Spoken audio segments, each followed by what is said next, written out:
Bienvenidos, bienvenidas, hijas, hijos de este nuestro cine. Estás escuchando una nueva entrega de Contingentes Innecesarios, el único podcast especializado en pasado, presente y a veces futuro del cine español.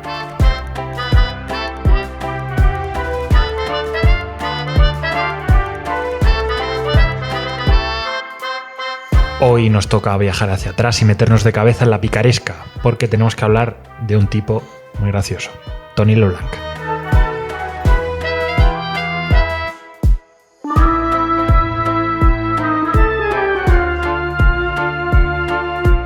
Contingentes Innecesarios, un podcast de cine con ñ, con Arturo Tena y José Antonio Cano.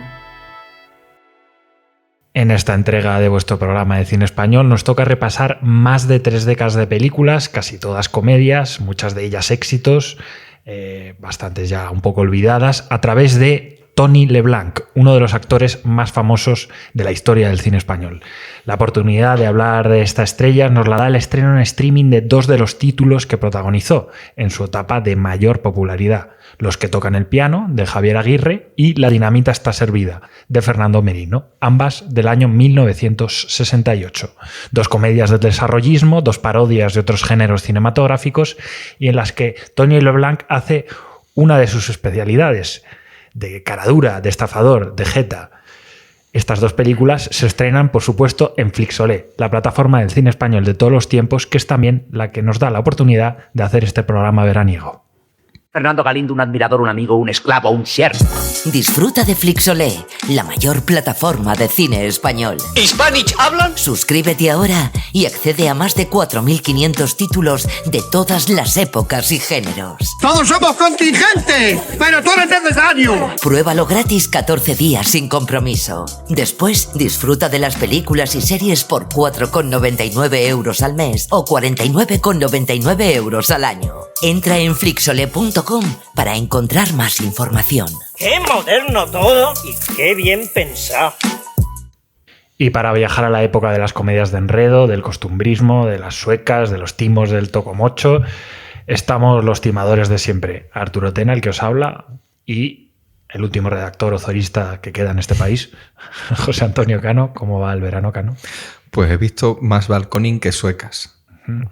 Eso deja las claras por dónde vamos. Este estreno que tenemos en Flixolé, estos 2 estrenos, nos dan la oportunidad de hablar de un actor que tuvo una carrera tan larga que sirve en sí misma para hablar de los cambios en el cine español a lo largo de las décadas.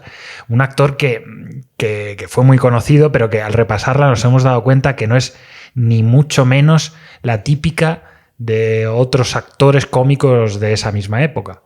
Sí, Tony LeBlanc, al contrario que sus compañeros de reparto habituales y amigos suyos, de hecho, como eran Alfredo Landa, José Luis López Vázquez o Concha Velasco, no tuvo una reconversión a un cine más dramático ya a partir de la transición, porque él se retira un poco antes.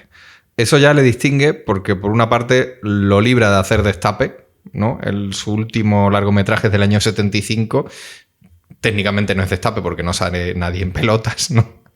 Así que, bueno, esa parte buena lo podemos decir. La parte mala es que no tiene, digamos, la parte de prestigio, ¿no? Por eso quizá Tony LeBlanc es el único inseparable de un tipo de comedia que con perspectiva parece más ingenua, ¿no? Él rueda con Mariano Ozores, pero no el tipo de comedia que luego asociamos a él con Pajares y Esteso, que es como más rijosa, más faltona, ¿no? Sí, es que mirando ahora la filmografía de Don Tony, rodó con todos los Ozores, de hecho, ¿no? Su carrera va desde Eugenia de Montijo o Los últimos de Filipinas, que son 2 de esas películas de la época histórica, ¿no? Patriotera de la posguerra, hasta la saga de Torrente y Cuéntame cómo pasó, aunque con una pausa de casi 20 años entre medias, ¿no? De las que, bueno, luego vamos a hablar. Sí, esto va a ser un poco extender un artículo que ya sacamos en 2022 por el centenario de su nacimiento, que en su momento se llamó La importancia de llamarse Tony LeBlanc. Es verdad. Cuando decimos que hemos hablado mucho de él es que ha aparecido pues en otros artículos que le hemos dedicado al Tigre de Chamberí, donde hace amigo del protagonista que interpreta José Luis Ozores, o en uno de nuestros últimos podcasts, el que hicimos sobre el Gran Vázquez, porque en esa película de 2010 estaba el que quizás es el último gran leblanquista en activo, Santiago Segura, que es evidente que basó mucho de su estilo de interpretación para dar vida a un estafador al estilo de los personajes que Tony LeBlanc solía interpretar. Sí, como en otros programas, hemos dedicado muchos programas como a la carrera de un solo director, sobre todo, pero también actores o actrices. Bueno, eso lo aclaramos ahora, pero vamos a intentar en orden cronológico, solo que vamos a dar algún salto, porque en unos 30 y pico años en activo, Tony LeBlanc rueda más de 100 películas. Por necesidad vamos a ir resumiendo o de cada etapa eligiendo pues una o dos, las más representativas, ¿no? Sí, para quien lo quiera escuchar, en Contingentes Innecesarios hemos hablado de Aurora Bautista, Alfredo Landa, Carmen Sevilla y este mismo año de Paco Raval. Así que bueno, vamos a meternos en modo biográfico ya, empezando por explicar quién fue Tony LeBlanc. Como la percha nos la da Flixolé, vamos a usar un fragmento de un programa que los suscriptores de la plataforma conocerán, que se llama Cómicos Nuestros, que lo presenta José Corbacho, y vamos a poner un fragmento en el que lo resumen un poco la figura, ¿no?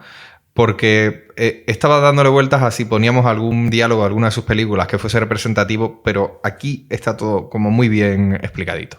Decir Tony LeBlanc es decir versatilidad. Luce el sol, cantan los pájaros, renace el amor. Actor, humorista, guionista, director, productor, poeta, músico, compositor de pasodobles.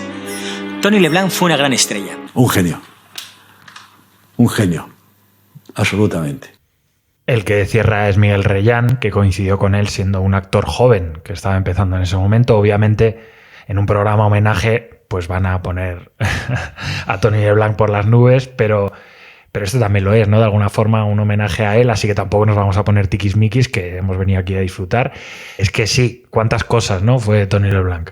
Bueno, fue las que le dio la gana, porque es que es verdad, escribió, dirigió, produjo, sobre todo interpretó, que es por lo que fue más conocido, y lo hizo tanto en cine como en teatro, que igual que la mayoría de los actores de su generación, él empieza en las tablas, ¿no? También ganó concursos de claqué, ganó el campeonato de Castilla de peso ligero de boxeo, fue promotor de boxeo con licencia e incluso jugó de portero en tercera división cuando era muy joven en el Carabanchel Fútbol Club.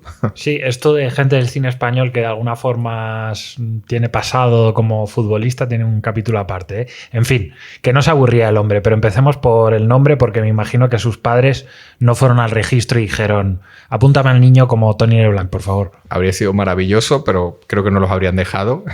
En el año 22, ¿no? El mayor personaje de Tony LeBlanc, o el primero, es su propia identidad artística. Le quita un poco de magia al asunto, pero él, en el DNI, él se llamaba Ignacio Fernández Sánchez. O sea, como más o menos media España, ¿no? O 3/4 si le llegan a poner Antonio o Paco, ¿no? Es como un nombre español por defecto. Así que claro, como era habitual en la época, si tenías un nombre así, se va a bautizar él mismo como Tony LeBlanc para hacerse distinguir, para darle un toque exótico, extranjerizante a su nombre y a su identidad, ¿no? Para distinguirse. Ahí más o menos se acababa lo exótico, porque luego Tony LeBlanc, si lo va a ser algo, es la representación de la madrileñidad más absoluta, ¿no? Era más madrileño que un atasco el tío. Escucha esto. Usted perdone, prenda, que haya intervenido. ¿Le han asustado a usted? Algo menos, ¿y a usted? ¿A mí? Límpiese la boca, pollo, que parece que viene del sacamuelas. ¿Le duele? Ya no, porque estoy oliendo a gloria. Y si usted me regala este pedacito de tela, soy capaz de ponerlo en un marco para señalar la fecha. Se va usted a marear con el aroma. Traiga, y hasta la vista. Ah, y gracias por su heroísmo. Oiga, un momento. ¿Me va usted a retratar? La voy a ofrecer este jardín que me se ha venido a las manos. Vamos, si le gustan las flores. Lo que me gustaría es que usted escogiese otro camino. Lo siento, pero me da miedo pensar que puede usted perderse. La acompaño. ¿Y si yo no quiero? La seguiré desde lejos hasta que caiga usted del burro, dicho sea con perdón. Si me caigo, a lo mejor tengo ya quien me levante. ¿Con qué? ¿De verano? No se enfade, que se pone usted más guapa y voy a tener que decirle alguna tontería. ¿Más? Más es el signo de la adición o suma. De la suma y sigue. Y se acabó. Detrás de mí todas las tardes desde hace un mes. Y medio. Y un año. Y un siglo. Y toda la vida si fuera menester. Se va usted a hacer viejo. Y usted de campo. De campo vallado, cerrado y acotado. Y ya está bien, Ea, que no es ni onomástico. Ah. Y esas florecitas se las puede usted comer con sal y vinagre, que dicen que son muy buenas para la bilis. Pero oiga usted, no se vaya, espere. Estos dos que escuchamos son, por supuesto, Tony LeBlanc y otra estrella de la que hemos hablado en este podcast, como decía antes, Carmen Sevilla, aunque ella en realidad, la veréis en las imágenes si la buscáis, la voz no es de ella, es de Maribel Alonso. El acento Cheli y Carmen Sevilla regular. Y la película, aunque nos estemos adelantando un poco, es La Revoltosa, del año 1950, dirigida por José Díaz Morales, adaptación de una zarzuela muy popular del siglo XIX. Es un clásico papel, lo ponemos aquí, del primer Tony LeBlanc haciendo de galán, pero cómico, ¿no? Y muy madrileño, repetimos. Sí, por cerrar con lo del nombre y ahora enganchamos hasta llegar a esta película, se pone LeBlanc porque su padre era Ignacio Fernández Blanc, ¿no? Le pone el Le, pero bueno, es básicamente el segundo apellido de su padre. Su familia venía de Toledo, pero Tony él ya nace en Madrid y según él nace en la sala de los tapices de Goya del Museo del Prado. Esta no me la sabía, ¿eh? No podemos dedicarle el programa a estas cosas, para mi desgracia, pero cuando hablamos de que su personaje era el cara dura por excelencia, el mentirosillo, que es tan gracioso que se la dejas pasar, sabes que te está mintiendo, pero es que es gracioso, ¿no? Él, como Tony LeBlanc, no como Ignacio Fernández, sino como Tony LeBlanc, lo era hasta el extremo. No hay ninguna prueba de que naciese en el Prado. El dato real es que su padre trabajaba allí de conserje y luego lo enchufa él de ascensorista. Y vamos, hemos hablado muchas veces de actores o directores que vienen de familias con pedigrí artístico, no es el caso de Tony LeBlanc. El padre es importante también porque hizo la mili con Millán Astray, este militar tan simpático, amigo de Franco y fundador de la Legión, y sabemos que Tony LeBlanc empieza haciendo papeles pequeños en obras de teatro como La Revoltosa, precisamente en compañía de la actriz y cantante Celia Gámez, ¿no? Que era por todos conocido que fue amante de Millán Astray. Con 18 años, él ya trabaja como bailarín en espectáculos de variedades. Con 22, en 1944, lo ficha la Gámez. No sabemos si por intermediación de Millán Astray, pero lo cierto es que el fichaje es real y que su padre conocía a Millán Astray. Y con 23, en 1945, hace su primer papel en cine, como uno de los soldados de Los últimos de Filipinas, de Antonio Román. Para 1948, cuando hace también de soldado en la película Alucemas de José López Rubio, ya su personaje tiene nombre y tiene diálogo, ¿no? Poco a poco él se empieza a hacer una cara conocida, empieza a crecer. Alucemas, una batalla en la que estuvo Millán Astray. Efectivamente. Tony LeBlanc es el hilo que une en una línea directa a Millán Astray con Santiago Segura. Un link que de repente nadie había pedido. Vamos a La Revoltosa, que si no es su primer protagonista, casi lo es, ¿no? Sí, es un poco más protagonista el personaje de Carmen Sevilla que él realmente. Pero bueno, sí. En los primeros 50, cuando ya es un actor asentado, con experiencia y además con un talento evidente, y es un hombre además de 30 años, que para entonces es una edad respetable, empieza a tener estos papeles de protagonista masculino romántico, pero siempre cómicos, ¿vale? O sea, es galán, pero galán cómico, galán gracioso, con escenas graciosas, no es trágico. Y a veces, pues es un secundario con un rol equivalente. Son comedias corales, castizas, parecidas a lo que se hacía en el teatro del momento en esa época, y que en ese momento pues Tony LeBlanc también va a representar las dos vertientes, ¿no? Estaba combinando continuamente el teatro, las tablas y el cine, y dominaba perfectamente, digamos, ese intercambio, ¿no? Que había en esa época, ¿no? En ese cine todavía precario, ¿no? Que había en el franquismo, en el cual los actores cómicos pues tenían que hacer un poco de todo, ¿no? Para ir sobreviviendo. Aquí tiene papeles como el de La Revoltosa y luego papeles pequeños como ese chofer de la camioneta en Historias de la Radio, o Rafael, el dependiente de la mantequería en Manolo Guardia Urbano. Mencionamos estas dos películas porque son dos exitazos de la época, películas de un costumbrismo amable, que ya le van a empezar a colocar como un rostro que empieza a ser familiar. La gente lo empieza a reconocer de verdad, ¿no? Ese es Tony LeBlanc.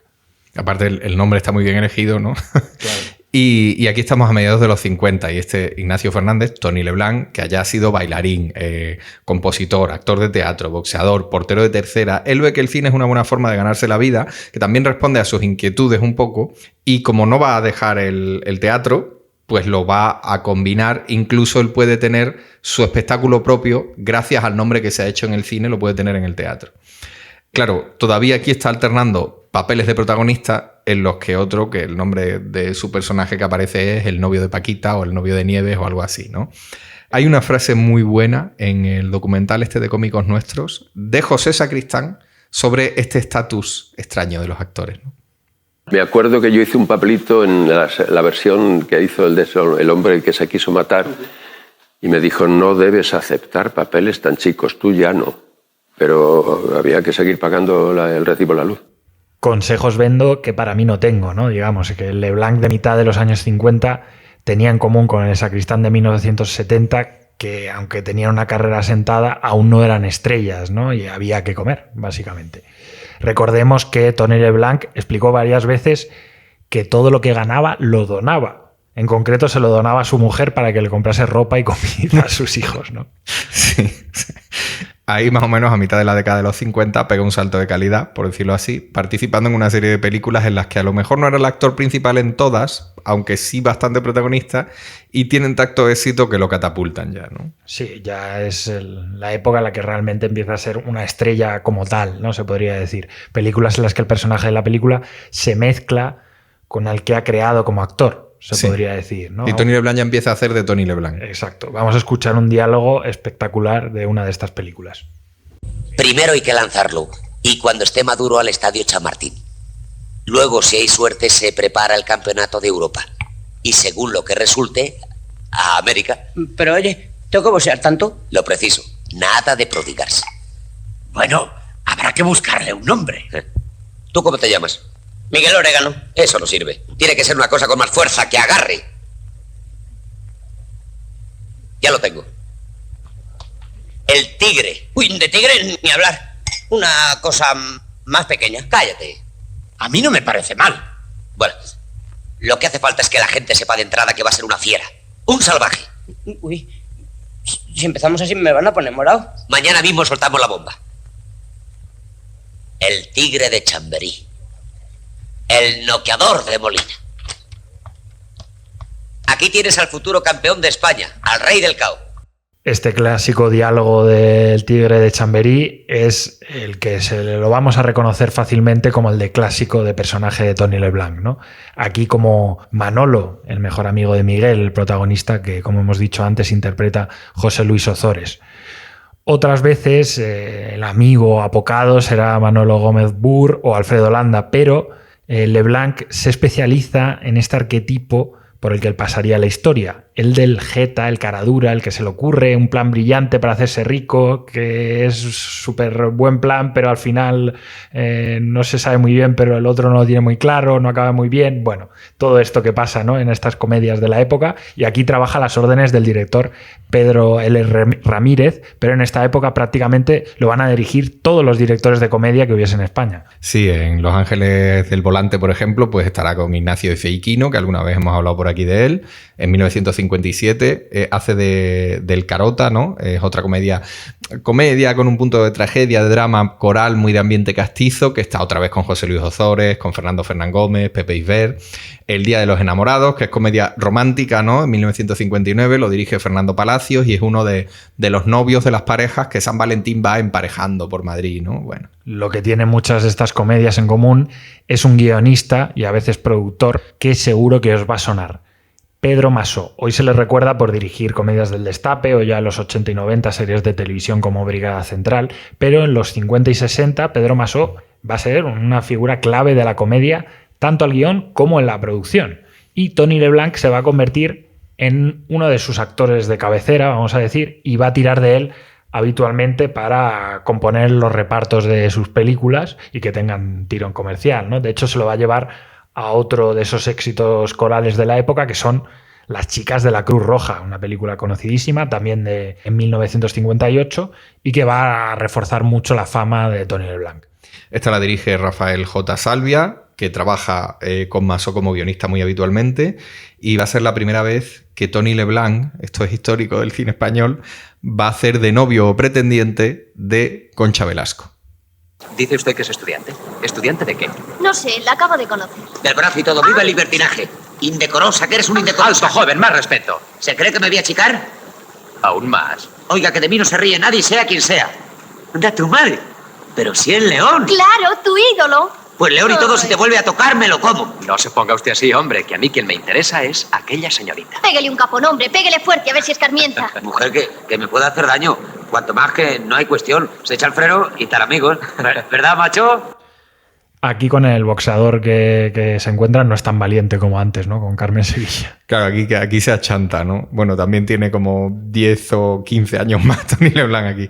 Bueno, la pauta de Tony LeBlanc y el boxeo, pero también sabemos que, bueno, hasta los 70 el boxeo fue como un deporte muy popular, pero la gracia es que el fichaje de la Velasco es suyo, es de Tony LeBlanc.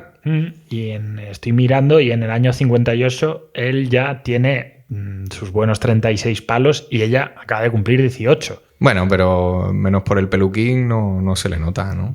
Está súper joven.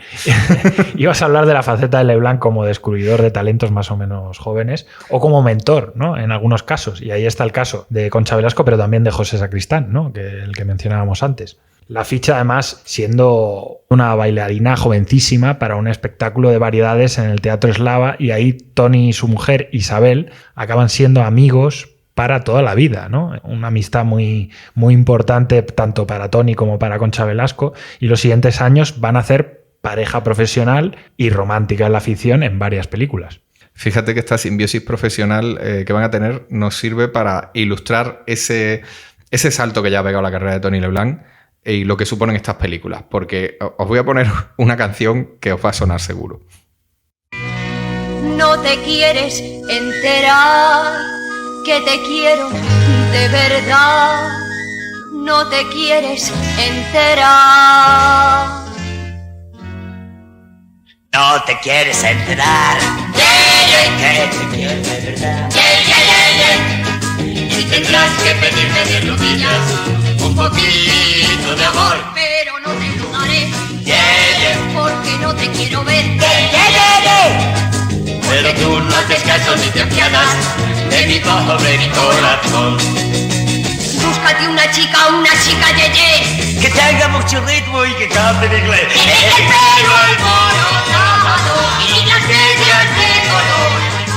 Una chica yeye que te comprenda como yo. No te quiero enterar que te quiero de verdad. Y vendrás a pedirme ya rogarme. Y vendrás como siempre a suplicarme Que sea tu chica yeye. que sea tu chica yeye, Que sea tu chica yeye. que sea tu chica yeye.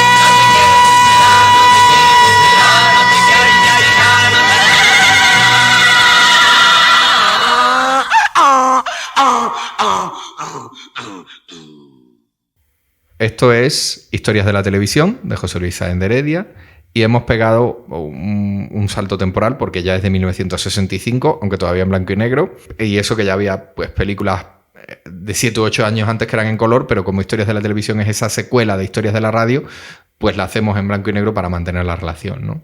Claro, es que La chica Yeye ha sobrevivido en la memoria colectiva muchas décadas, pero pocos se acuerdan de que en esta versión original estaba Tony LeBlanc cantando, y si veis la película en Flixolé, por supuesto, con ese pelucón a lo Beatle, haciendo el payaso, ¿no? Esas caras, Juan, ¿no? Pero bueno, aquí lo relevante es que en Historias de la Radio, del mismo director, pero más de una década anterior, su personaje no tiene ni nombre, y aquí, aunque la película es coral, Tony LeBlanc es una de las caras principales de la película. Claro, es un reclamo comercial de la película, ¿no?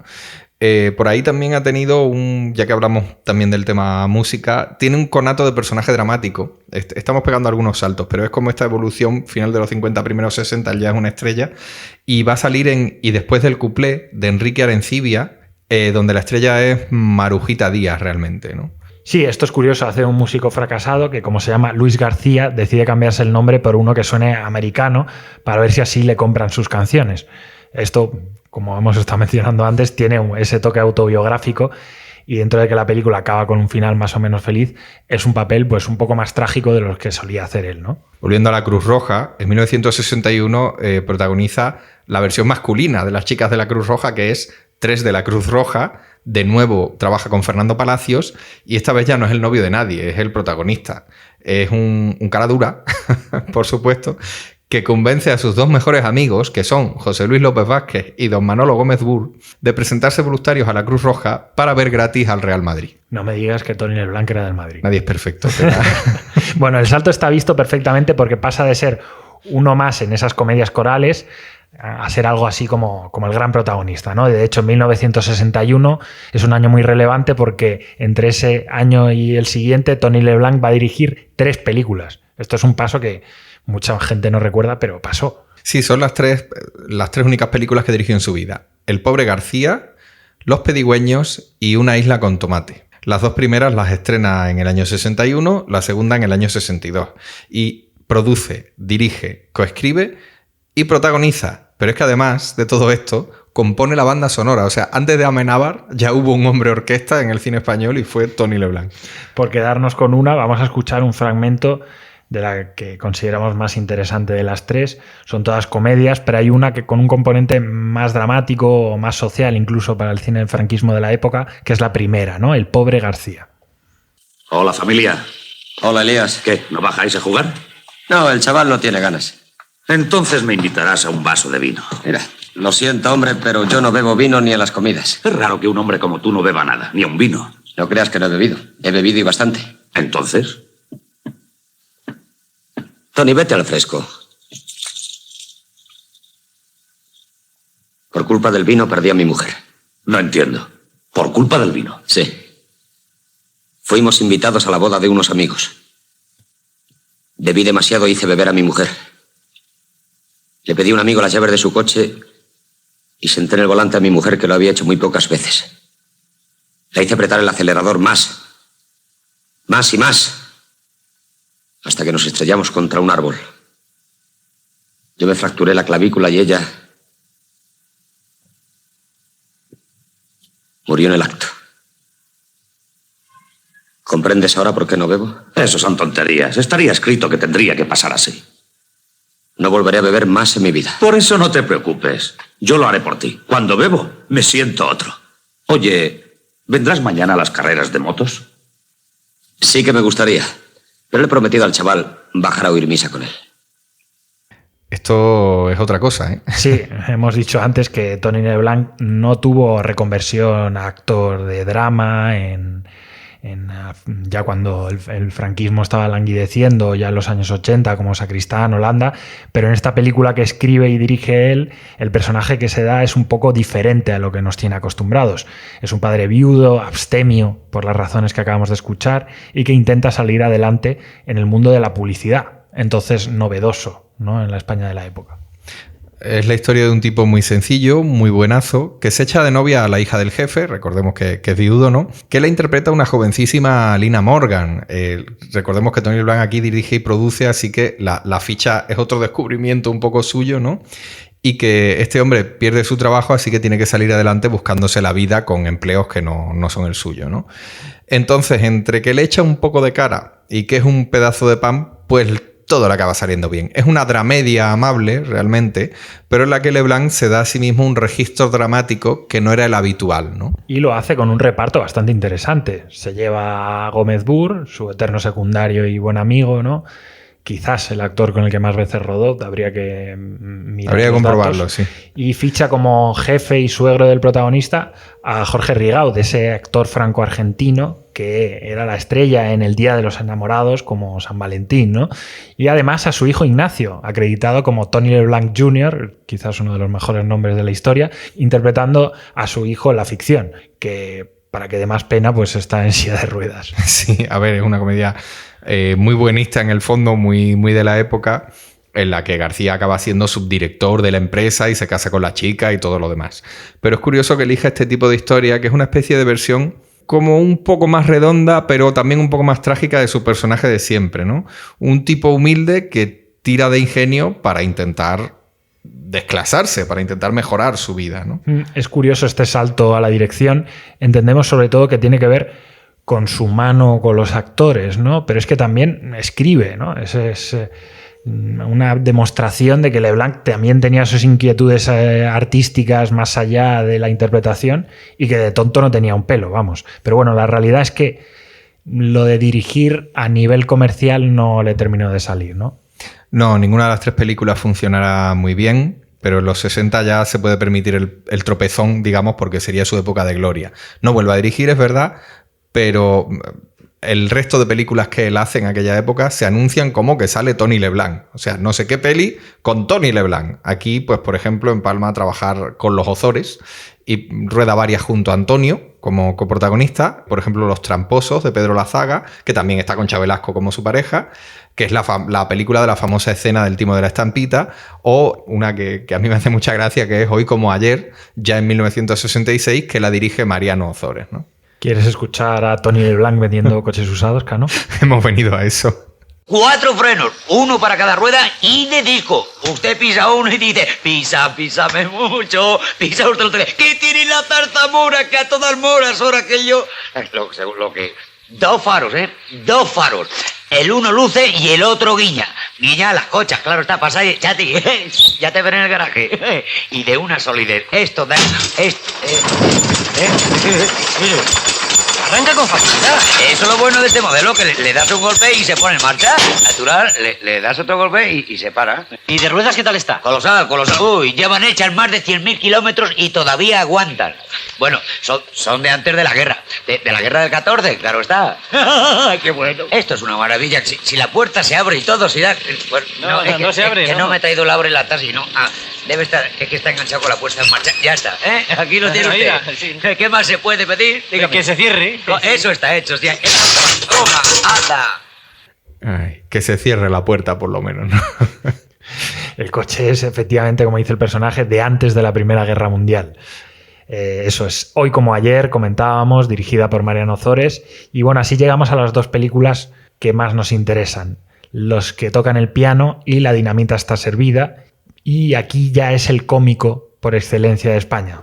Hay muchos otros cómicos famosos, Alfredo Landa, por supuesto, José Luis López Vázquez, pero digamos que Tony LeBlanc es el más veterano, es el que era famoso antes que todos los demás, ¿no? Si hay que elegir entre los que tocan el piano y La dinamita está servida, a mí me parece más interesante la primera. Las dos son parodias, que es algo que el cine español siempre ha hecho mucho, pero en esta época, entre finales de los 60, mediados de los 70, pues lo va a hacer más que nunca. Y, por ejemplo, pues La dinamita está servida es una especie de historia de espías, un poco con elementos de película de James Bond, en el que el rey de un país ficticio, China, que es un país asiático completamente inventado, viene de vacaciones a la Costa Brava y hay una serie de asesinos a sueldo que los quieren eliminar. Entre otros, ojo ahí, Tony LeBlanc, Alfredo Landa y Laura Valenzuela. Lo interesante también de esta etapa es que aquí está produciendo Agatha Films, es decir, José Luis Dibildos, que es otro productor del que hemos hablado bastante, sobre todo de esa llamada tercera vía, esa tercera vía famosa, pero que era un señor en la base muy práctico, al que además de cine de autor o de un cine un poco más alternativo, lo que sobre todo le gustaba era ganar dinero, ¿no? Así que la mayoría de películas de Tony LeBlanc en esta etapa las va a producir él, y un director que se repetirá en varias de sus producciones es Javier Aguirre, que es el que firma Los que tocan el piano. ¿Quiénes son los que tocan el piano? Los sospechosos habituales del mundo del AMPA y del robo en Madrid. Realmente, en un Madrid de unos años antes de cuando se rueda la película, ¿no? Está ambientada como un poco antes de la época en la que se ve, y LeBlanc interpreta a Coco Sabio, ¿no? El mote de un gángster, un aspirante a gángster más bien, ¿no? Un poco pringao, al mando de una banda que componen su novia, por supuestísimo, Concha Velasco, y el Torralba, recién llegado del pueblo, que lo interpreta Alfredo Landa, que hacen cosas como esta. Es un Velázquez. Sí, claro. Usted entiende tanto como yo. Miren esa esquina, la firma.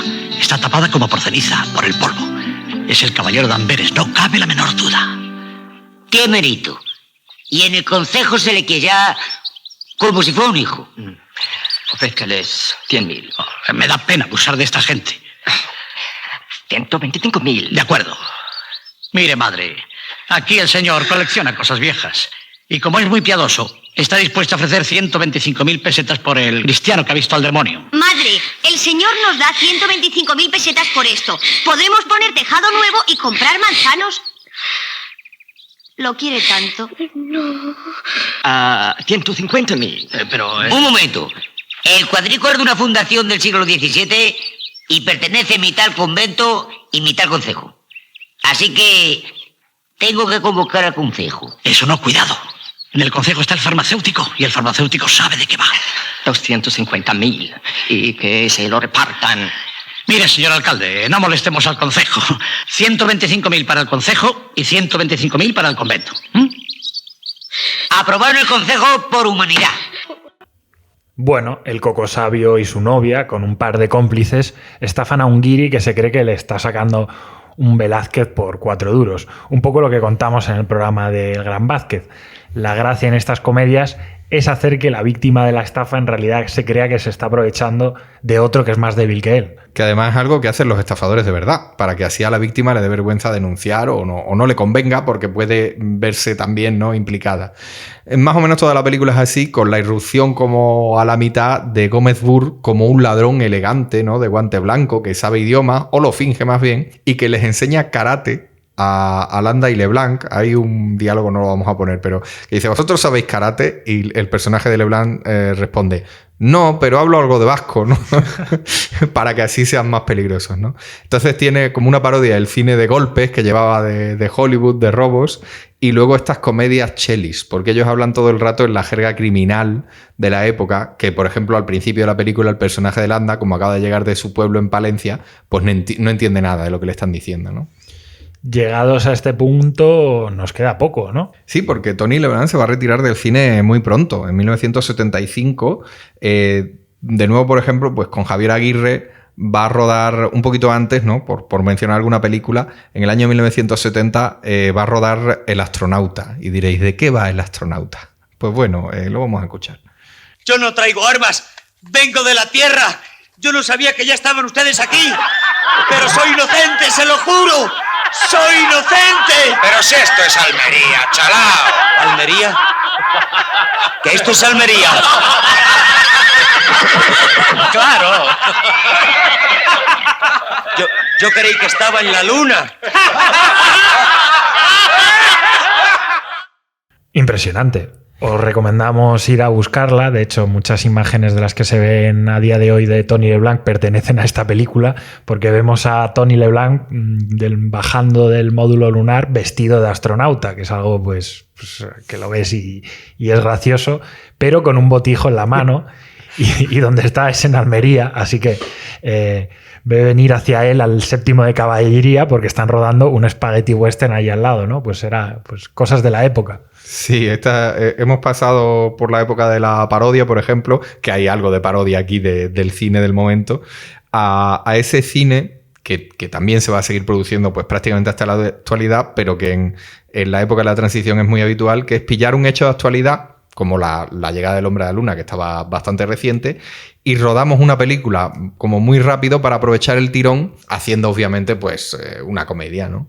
Sí, o sea, es una cosa que no estamos diciendo, pero que es muy característico, ¿no? O sea, desde mediados de los años 50 hasta los 70, la cantidad de películas que hacía Tony LeBlanc y se hacía en el cine industrial cómico de la época era una barbaridad. Se hacía una cantidad de películas tremendas aprovechando estos momentos de hacemos una cosa rápida porque esto va a hacer gracia en este determinado momento, ¿no? Bueno, es que Tony LeBlanc podía rodar en los 65 películas al año y seguramente me estoy quedando corto, ¿no? Sí. O sea, sí, estaban rodando todo el tiempo, no... Sí, esto es muy característico de ese momento, y ese mismo año, en 1970, va a estrenar otra comedia, en este caso una comedia negra, y muy negra, que es El hombre que se quiso matar, dirigida por Rafael Gil, que es otro de los que rodaba de forma continua. Es esta película que Sacristán comentaba antes, que él tenía un papel pequeño, ¿no? Es una película que había que destacar por cómo está de bien LeBlanc. Sí, es que está considerada de sus mejores interpretaciones, ¿no? Así se destacó ya en el momento, y la gente, porque hay mucha gente que ha estudiado la carrera de Tony LeBlanc, es un actor muy influyente, la considera así también. Tiene este famoso discurso que para mí es como para enmarcarlo, vaya.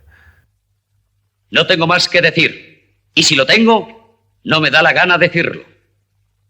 Gentes que me escucháis, este hombre joven y completamente sano que está ante vosotros va a morir por su propia voluntad dentro de 4 días y medio. Dentro de 40, o de 400, o de 4000, o aunque sean algunos más, vosotros moriréis también, pero a regañadientes. Entre tanto, podéis iros todos a hacer puñetas.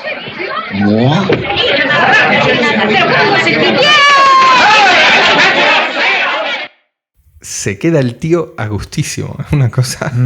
Es un papel trágico, en el Sí, fondo, de un hombre al que le echan del trabajo, le abandona a su pareja y decide tirarse del acueducto de Segovia. Y falla en un par de intentos y el asunto se convierte en una especie de circo mediático que le da a Hill para reflexionar un poco sobre la fama, la muerte, el amor y la vida en general, ¿no? Pero todo en un tono cómico. Pero la película tiene ese pozo. Tena, ha llegado el momento de afrontar una cuestión. La retirada, ¿no? No, el título de la retirada. ¿Tú sabes cuál fue el título de la última película que rueda Tony LeBlanc antes de dejar el cine por primera vez, dirigida por el inmortal Pedro Lazaga? Otro que rodaba mucho. Sí, esta me la sé. 3 suecas para 3 Rodríguez. Sí, ya está. Esto es historia del cine español. Esto ocurrió hace 50 años prácticamente y hay que pasarlo. No sabemos si porque el nuevo tipo de comedia que venía a él ya no le hacía gracia, que puede ser, o porque a sus 50 y muchos de edad que tenía, pues estaba en otra etapa. Tony, pensad eso, 5 o 6 películas al año, era un ritmo bastante agotador. Él se retira de cine en 1975 y decide que se va a dedicar solo al teatro. Además podía, porque simplemente Tony LeBlanc en el cartel ya te llenaba la sala de teatro. En 1980 le iban a dar la medalla al mérito en el trabajo y en 1983 sufrió un accidente de tráfico tras el cual no puede seguir con su actividad y de hecho recibe la invalidez. Le reconocen lo que ahora llamaríamos la dependencia, ¿no? Sí, es curioso esto de que sea justo en 1975, que es el año en el que muere Franco, es decir, es un año muy simbólico y que uno de los actores cómicos más populares durante el franquismo también termina su carrera como actor cómico de un tipo de cine justo en el año 1975. Es, bueno, estas cosas caprichosas, ¿no?, que tiene la historia. Pero la que viene ahora se la sabe la siguiente generación. Tras ganar el Goya de Honor en 1993, todo parecía llevar a un rol discreto, ¿no?, y de recuerdos de LeBlanc, un señor retirado, que ya ¿no?, lleva casi 20 años fuera del foco, que hace sus obras de teatro, que ya ha tenido este accidente, que ya ha recibido la invalidez, etcétera, etcétera, hasta que en esa época, en los 90, unos años más tarde, un tal Santiago Segura, fan absoluto del actor, le llama para hacer de su padre en su primera película. Coño, si estás aquí. ¿Qué tal? Hola, hijo. Mira qué bonita. Sí, hombre, ¿estás salado? No está mal. Podrías hacer un puñado y la vendemos. No, estas son para mí mis bicicletas. Estás chocheando. ¿Por qué? ¿Hoy no trabajamos o qué? No. Hoy todo el día para hacer bicicleta. Bueno, ¿por qué has estado malito? ¿Malito? No te vayas. ¿Qué haces, desgraciado? Desde que comienzo, tengo equilibrio. Ando y me siento mejor. ¿Qué quieres? ¿Que te vea algún vecino? ¡Siéntate! ¿No te das cuenta que si se entera el asistente social nos jode, chollo? Entonces, ¿de qué vamos a vivir? Que no se te ocurra volver a levantarte, ¿eh? Oye, papá. Y lo de las bicicletas, que sí, que yo creo que sí que puedo venderlas, coño. Venga, dame unas cuantas. ¡Vamos! Anda, vete a cagar. Bueno, su papel en Torrente, el brazo tonto de la ley, es tan celebrado, el éxito es tal que Tony LeBlanc va a ganar el Goya a Mejor Actor Secundario por la película. A partir de ahí, sus últimas películas serán las 4 primeras entregas de la saga, una como El padre de Torrente, como hemos escuchado, y otras 3 como El tío Mauricio. Sí, además va a hacer de Cervan, el kiosquero de Cuéntame, y bueno, mitiquísimo tío Mauricio en Torrente 2. Vamos a escuchar otra vez a este Tony LeBlanc ya en plan mafioso y en una comedia muchísimo más bestia que ninguna de las que rodase él en su época de gloria. Papá, perdón, señor. Chavales, venga, vete a hacer una flexión. Te puedes retirar. Buenas noches, señor. ¿Pero quién coño le ha dicho que puede? Relájese, jefe. Y todo irá bien, que no le voy a hacer ningún daño. ¿Ha visto usted el collar de la foto? ¿Es usted policía? Por desgracia, para ellos, el cuerpo ya no cuenta conmigo entre sus filas. Ahora soy Privat Investigator. Detective privado. Vamos a ver, no sé si he comprendido. Llega usted aquí, a mi casa, y me interroga. Para verme usted a mí, tiene que pedir audiencia. Oiga, De gracias a que estoy de humor y no le voy a reventar a patadas. Venga, quítese de mi vista, que me está cortando la digestión ver a un tío tan tonto y tan feo. Marcelo, enseñe a este señor dónde está la puerta. Lo pone tibio a bastonazos en un momento. Sí, esta segunda vida laboral que le da Segura, digamos, esta en realidad es como una colaboración más pues hecha ya desde el cariño, ¿no? Quizás una amistad o una broma larga que se acaba alargando porque Torrente acaba siendo lo que acaba siendo, ¿no? Y bueno, va a durar hasta casi su muerte, que se produce en 2012, a los 90 años. Sí, yo creo que los últimos capítulos de Cuéntame que rueda son en 2011, 2010-2011.